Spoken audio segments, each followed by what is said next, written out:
Imagina acordar, pegar o celular logo de manhã para checar as mensagens, dar aquela olhada nas redes sociais e nada carrega. A barrinha de loading fica girando no infinito. Você tenta abrir um vídeo e ele não passa do primeiro frame. Tenta mandar uma mensagem no grupo da família, mas ela fica com aquele reloginho do lado para sempre. Parece um pesadelo, né?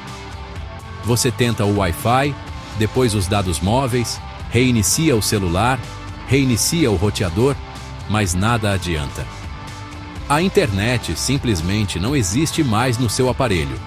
Essa sensação de isolamento, de desconexão total, é desesperadora.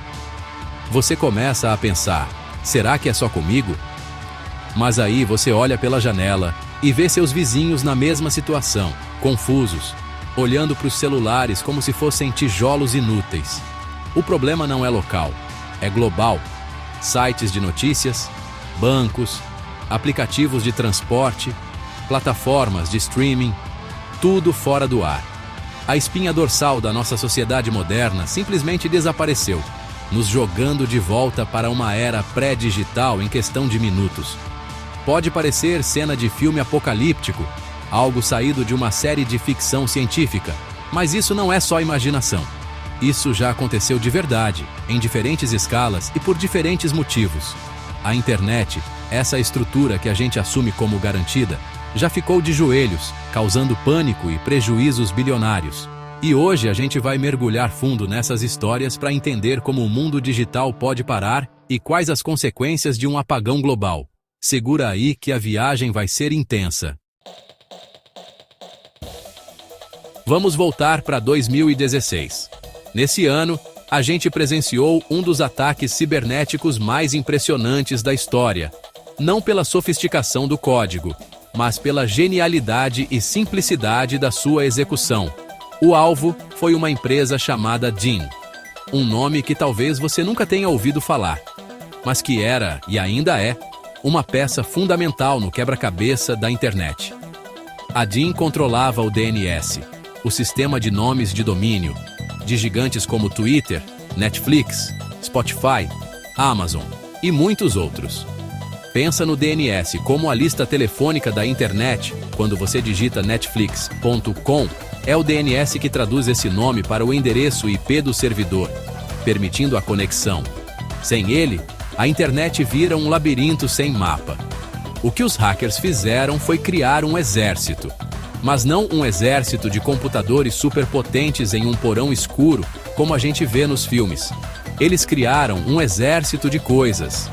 Câmeras de segurança, babás eletrônicas, roteadores domésticos, impressoras e até geladeiras inteligentes. Milhares e milhares de dispositivos comuns, do dia a dia, que estavam conectados à internet com senhas fracas ou de fábrica, que ninguém nunca se preocupou em mudar. Usando um malware chamado Mirai, os invasores transformaram esses aparelhos inocentes em zumbis, prontos para atacar sob um único comando, criando o que a gente chama de botnet. E então, o ataque começou. Milhões desses dispositivos, espalhados pelo mundo todo, começaram a bombardear os servidores da DIN, com uma quantidade absurda de solicitações de acesso, tudo ao mesmo tempo. Foi um ataque de negação de serviço, ou DDoS, em uma escala nunca antes vista. Os servidores da DIN, que são projetados para aguentar um tráfego imenso, simplesmente não conseguiram lidar com a avalanche. Eles entraram em colapso. O resultado? Por horas, a internet como a gente conhecia em grande parte da América do Norte e da Europa simplesmente parou. A vulnerabilidade não estava em um supercomputador da NASA, mas na câmera de segurança da sua garagem. Agora vamos para um cenário diferente, mas igualmente caótico. Em 2003, o mundo digital era outro. A internet ainda estava se consolidando e as redes sociais como as conhecemos hoje nem existiam. Mas a dependência dela para o mundo dos negócios já era gigantesca. Foi nesse contexto que um pequeno erro, quase insignificante, se transformou em uma bola de neve que desestabilizou a rede em escala global.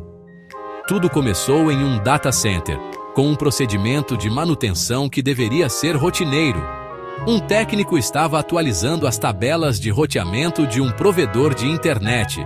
Pensa nessas tabelas como as placas de trânsito da internet, que dizem aos pacotes de dados qual o melhor caminho a seguir para chegar ao seu destino. O problema é que, durante essa manutenção, uma configuração errada foi inserida. Um simples erro de digitação, talvez. Esse erro fez com que o roteador começasse a anunciar para o resto da internet que ele era o caminho mais curto e rápido para chegar a dezenas de milhares de redes. Era como se uma pequena rua de bairro, de repente, se anunciasse como a principal supervia expressa para o mundo inteiro. Automaticamente, outros roteadores ao redor do globo começaram a acreditar nessa informação falsa e a atualizar suas próprias tabelas, redirecionando uma quantidade massiva de tráfego para esse pequeno provedor que não tinha a menor capacidade de lidar com aquilo tudo. O efeito foi cascata. A internet não caiu de vez, mas ficou extremamente lenta e instável. Pacotes de dados se perdiam no caminho, conexões eram interrompidas e o tráfego mundial ficou congestionado. Foi um caos silencioso.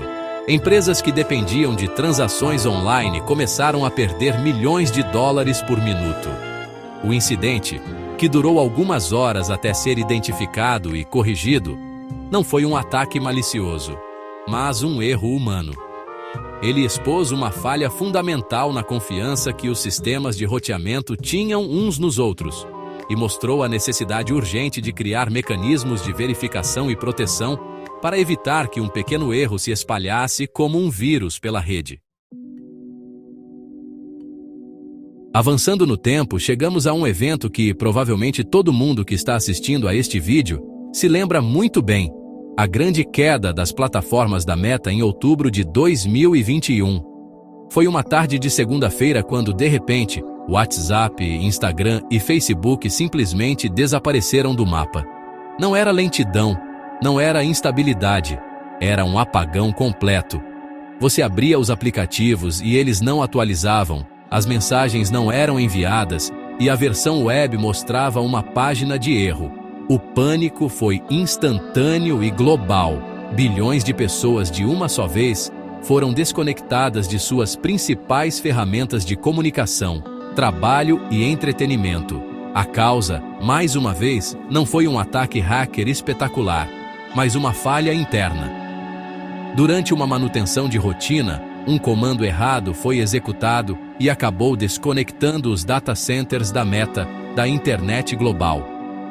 Foi o equivalente digital a alguém acidentalmente cortar o cabo de força principal de um prédio inteiro.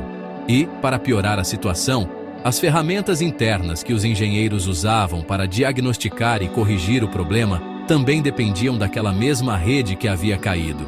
Eles ficaram trancados do lado de fora do próprio sistema. A solução foi tão analógica que parece piada. Foi preciso enviar uma equipe de engenheiros fisicamente até o data center na Califórnia para reiniciar os servidores manualmente. Esse evento, que durou cerca de 6 horas, foi uma aula sobre a nossa dependência e a fragilidade da infraestrutura centralizada. A gente pensa na internet como uma nuvem mágica e descentralizada, mas a verdade é que boa parte da nossa vida digital passa pelos servidores de um punhado de empresas gigantes. Quando uma delas tropeça, o mundo todo sente o impacto. A queda não afetou só a nossa comunicação pessoal. Pequenos negócios que usam o Instagram para vender, empresas que usam o WhatsApp para atendimento ao cliente, todos sofreram prejuízos imensos.